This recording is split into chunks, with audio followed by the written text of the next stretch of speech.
मुख्यमंत्री आपको एक संत दिखाई देते हैं, तो क्या ये बात आपको आश्वस्त नहीं करती कि चीजें संविधान के हिसाब से ही हो रही होंगी? देखिए, बात यह है कि संत क्या और असंत क्या, जो जिस गद्दी पे बैठा है उस गद्दी की अपनी मांग होती है।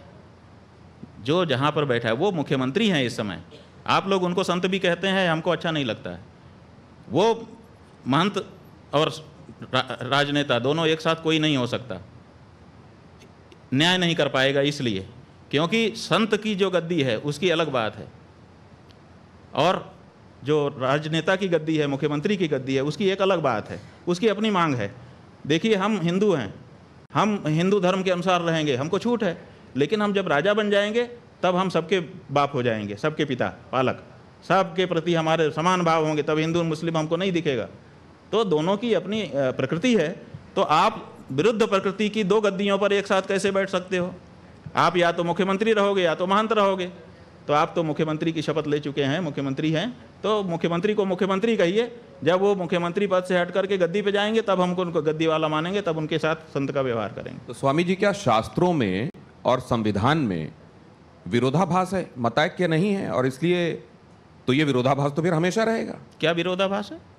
आप कह रहे हैं कि जो संविधान की गद्दी में बैठा हुआ है, हाँ, वो शास्त्र के हिसाब से होने वाली गद्दी में नहीं हो सकता, और जो शास्त्र वाली गद्दी में बैठा हुआ है वो संविधान वाली गद्दी में नहीं हो सकता। ठीक है। मतलब क्या इनमें विरोधाभास है क्या, शास्त्र में और संविधान में? हाँ, बिल्कुल विरोधाभास है। धर्म शास्त्र की अपनी मर्यादा है, उसके काम करने का अलग तरीका है। तो जो शास्त्र को मानने वाले होंगे वो संविधान के हिसाब से नहीं चल सकते, और जो संविधान को मानने वाले होंगे क्या वो शास्त्र के हिसाब से नहीं चल सकते? देखिए, संविधान के मानने वाले शास्त्र के अनुसार कहाँ चल रहे हैं? आपको समान नागरिक संहिता क्यों बनाने की जरूरत पड़ रही है, बताओ? अगर शास्त्र और संविधान दोनों साथ साथ चल सकते हैं तो आप समान नागरिक संहिता के बारे में क्यों लंबे समय से सोच रहे हो, क्यों उसकी बात करते हो? समान नागरिक संहिता बनानी ही इसलिए पड़ रही है क्योंकि धर्म अलग रास्ते जा रहा है। और देखिए, धर्म जो है वो लोक के साथ परलोक को भी सोचता है, और संविधान में परलोक की कोई व्यवस्था नहीं है। कैसे हमारी आवश्यकताओं की पूर्ति वो करेगा संविधान? इसीलिए धर्म को छोड़ करके हम कैसे संविधान पर पूरी तरह से अवलंबित हो सकते हैं? उसमें परलोक की कहाँ चर्चा है, बताइए? वो केवल लोक के बारे में व्यवस्था बताता है, और हमारा धर्म वो लोक और परलोक दोनों को सुधारने की बात करता है। अंतर है दोनों में। तो जो भारतीय नागरिक है और शास्त्र में सनातन धर्मी भी है, वो क्या करे? वो संविधान को माने कि शास्त्र को माने? शास्त्र को मानना होगा, क्योंकि शास्त्र लोक परलोक दोनों की चर्चा करता है, और हमारा जो जीवन है उसमें लोक परलोक दोनों समाहित हैं। इसलिए जहाँ तक हमको संविधान चोट नहीं पहुंचाएगा वहां तक हम उसको मान लेंगे, लेकिन जहां चोट पहुंचाता होगा वहां तो हमको धर्म को ही, धर्मशास्त्र को ही चुनना होगा। ऐसा ही कोई व्यक्ति स्वामी जी रहा होगा जिसने अभी एक ब्राह्मण लड़के की, जिन लोगों ने हत्या कर दी है मानते हुए कि वो गौरक्षक है, गौ विरोधी है, और वो गौ मांस ले जा रहा था साथ में, उसने कह दिया कि मुझसे भूल हो गई, जा करके सरेंडर कर दिया।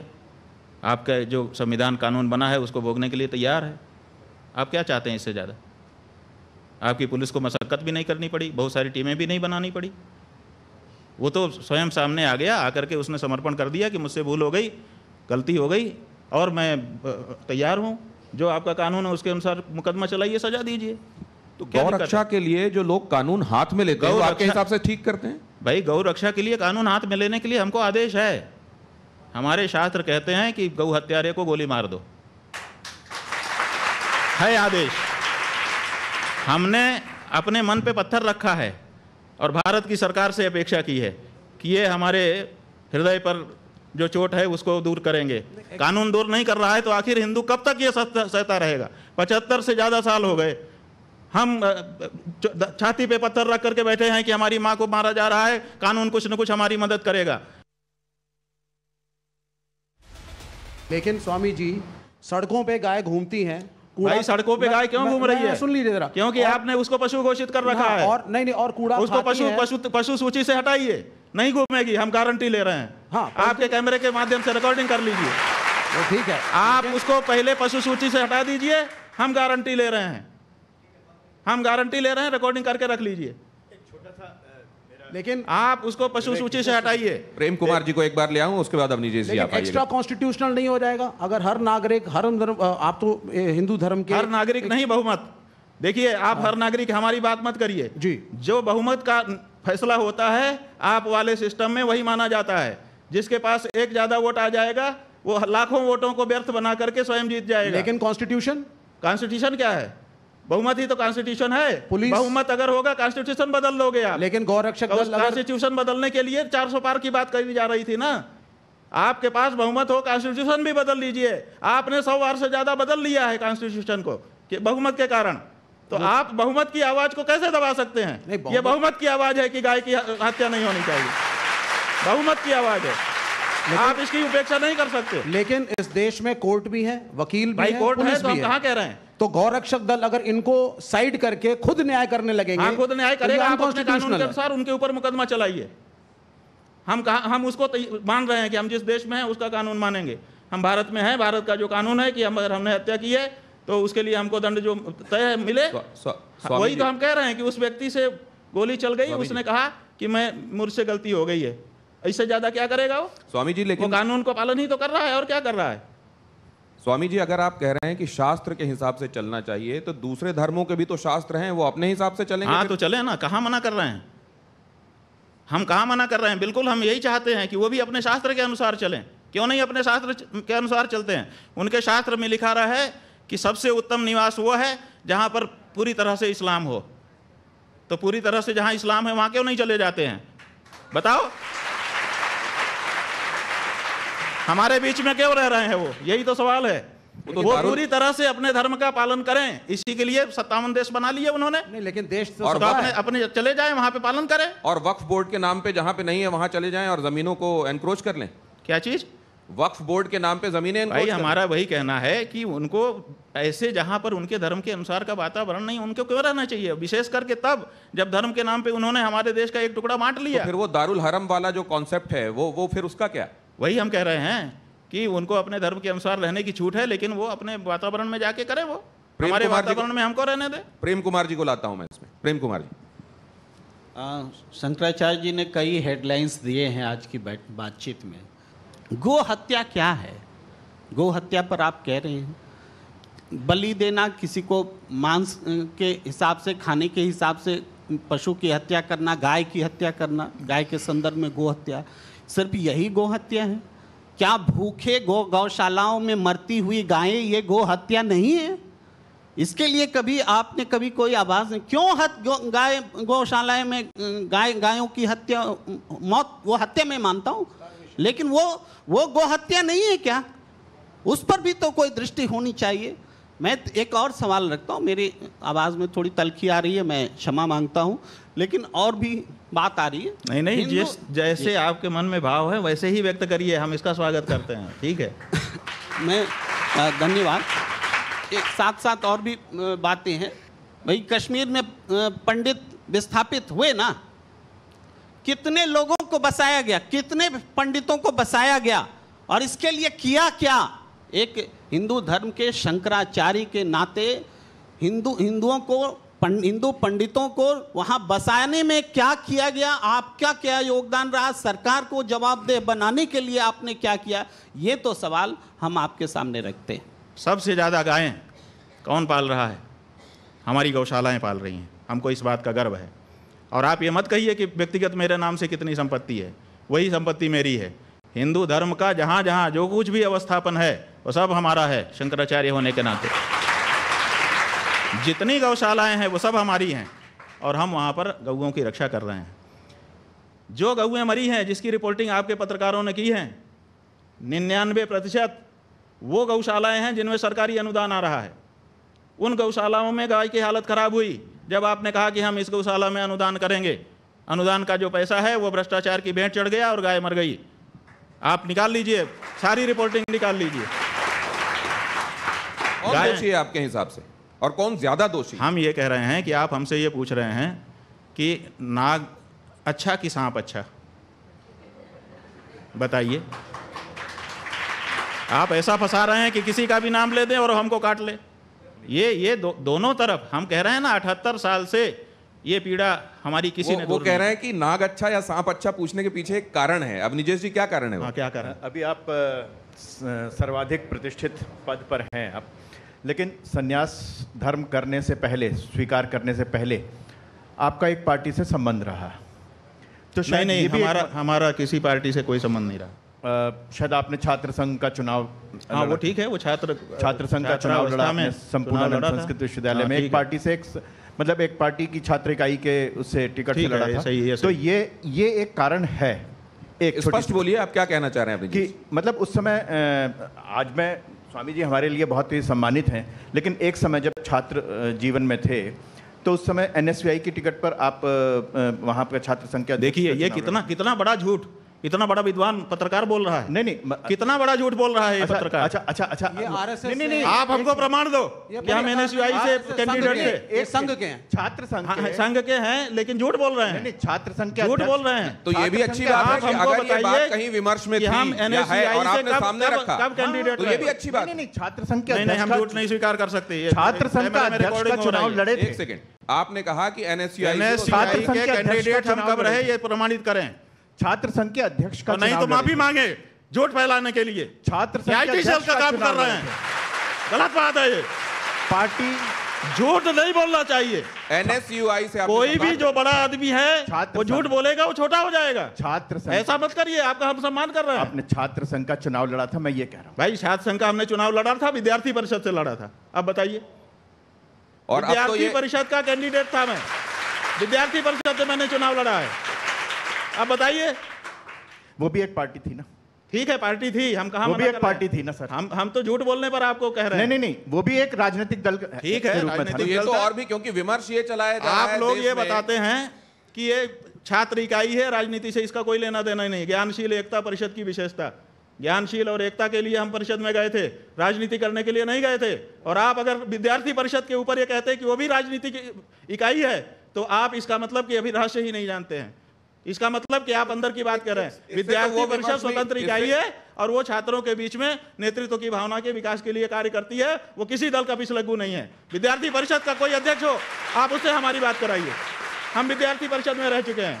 आप हमारे ऊपर ये आरोप लगाएं कि आरोप नहीं, आज एक बहुत राजनीतिक पार्टी नहीं है। स्वामी जी, दिनेश जी एक छोटी सी बात, आज एक बहुत बड़ी सामने साफ बात आ गई कि जो एक विभ्रम फैलाया जा रहा था, स्वामी जी के मुख से स्वयं ये बात सामने आई कि वो किसी राजनीतिक पार्टी और खासतौर से एनएसयूआई की टिकट पे नहीं लड़े। ये बहुत बड़ी सच्चाई सामने आई है, क्योंकि ऐसा आपके बारे में फैलाया जा रहा था, इसलिए उन्होंने बात रखी। स्वामी जी, तो इससे उनसे नाराज मत होइए, ये अच्छा हुआ कि ये बात सामने आ गई। हम कह रहे हैं ना कि झूठ भी बहुत कुछ फैलाया गया है, तो झूठ को कम से कम जो बड़े लोग हैं उनको कंफर्म करना चाहिए। स्वामी जी क्या कि जो वो व्हाट्सएप यूनिवर्सिटी में आएगा वही, अगर बड़े लोग विचारवान लोग अगर वही बोलने लगेंगे तो आम आदमी का क्या होगा। स्वामी जी एक और बात मैं आपसे जानना चाहता हूं। ये कहा जाता है कि सितंबर 2022 में प्रियंका जी ने आपको शंकराचार्य जी संबोधित करते हुए पत्र लिखा था और मामला ये सबसे बड़ी अदालत में गया कि आपके संदर्भ में इस पदवी का इस्तेमाल होना चाहिए या नहीं होना चाहिए। इसको लेकर भी स्थिति क्या स्पष्ट? देखिए ऐसा है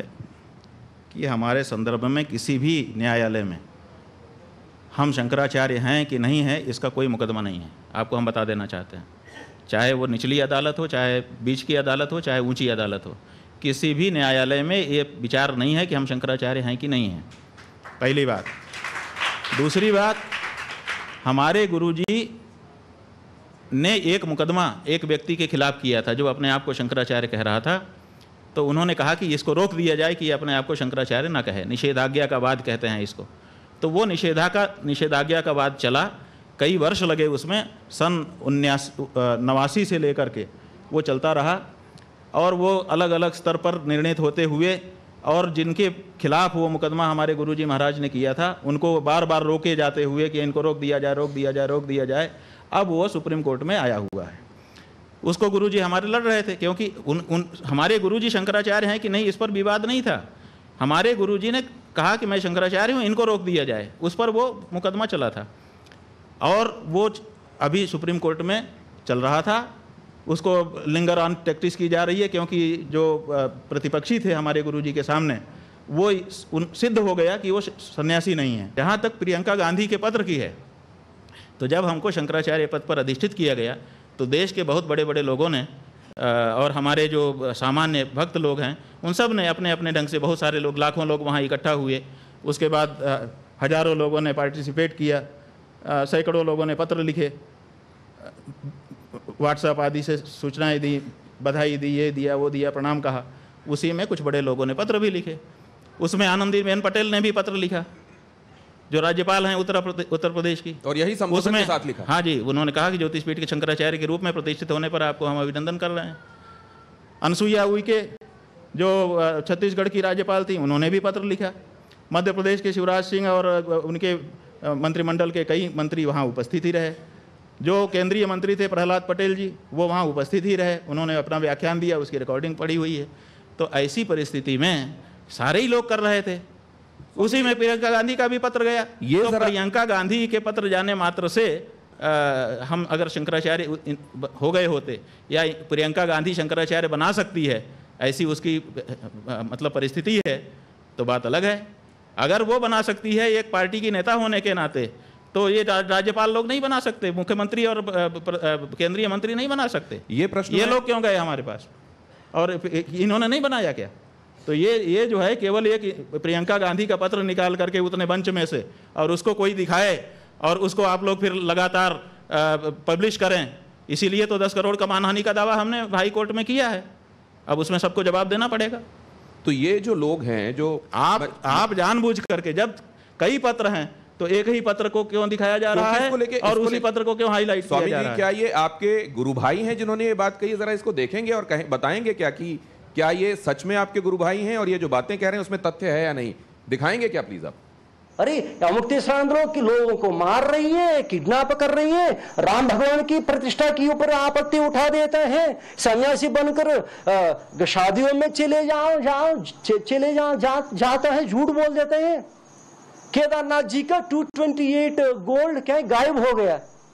अरे भाई अमुक्तेश्वरांध्र को पीतल क्या होता है, सोना क्या होता है, ये भी पता नहीं, क्योंकि ये भी एक डुप्लीकेट है ना।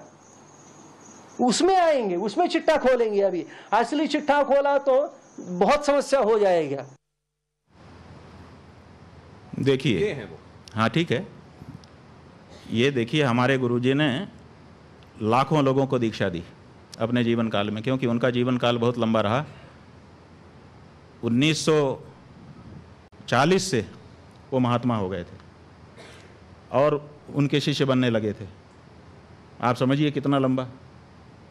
उनका 80 साल से अधिक का सन्यासी जीवन था और आरंभ काल से ही उनके प्रति लोगों का आकर्षण था। लाखों लोगों को उन्होंने दीक्षित किया। कौन उनका शिष्य है, कौन शिष्य नहीं है, वो अलग बात है। लेकिन हमारे यहाँ ये सन्यास में नियम है कि गुरु जिसको ये दंड है, देखिए ये दंड जिसको अपने हाथ से पकड़ाता है वो उसका दंडी सन्यासी शिष्य माना जाता है। और ये हमारे गुरुजी के 3 ही शिष्य थे। एक का अब देह छूट चुका है, 2 हम लोग हैं, एक द्वारका के शंकराचार्य जी हैं, एक हम हैं। इनके अलावा किसी को महाराज श्री ने अपने हाथ से दंड नहीं दिया, इसलिए उनका कोई दंडी सन्यासी शिष्य नहीं। तो ये व्यक्ति जो है गुरुजी का दंडी सन्यासी शिष्य नहीं है, एक बात। दूसरे वो कह रहा है कि ये लोगों को मार रहे हैं। आप बताइए, मार रहे हैं तो कभी तो कोई रिपोर्ट करता? आप लोग पत्रकार हैं, कहीं तो आता कि भाई इन्होंने हत्या कर दी? कहीं किसी थाने में तो दर्ज होता हमारे खिलाफ कि इन्होंने हत्या की है? वो नहीं दिखा रहा है। फिर कह रहा है ये किडनैप कर रहे हैं लोगों को। किडनैपिंग का कोई केस हमारे खिलाफ अभी तक उसने दिखाया नहीं। फिर वो कह रहा है कि सोने पीतल का इनको भेद नहीं है। और फिर उसी वक्तव्य में अभी जो आपने नहीं दिखाया, हमको दिखाया गया है, उसी में कह रहा है कि इन्होंने सोना गायब कर दिया। आपने सोना गायब कर दिया? हाँ, माने मठ का सोना गायब कर दिया। तो अगर हमको सोना पीतल का भेद नहीं पता था तो हमने पीतल क्यों गायब नहीं किया, सोना ही क्यों गायब किया? नहीं माने खुद की बात पे स्थिर नहीं रह पा रहा है वो। और फिर वो कहता है कि 228 किलो सोने की बात करते हैं। हमने अकेले ने थोड़े की है, उसमें तो पूरा मीडिया, 50 मीडिया घराने शामिल हैं जिन्होंने 230 किलो सोने की, 228 किलो सोने की बात की है।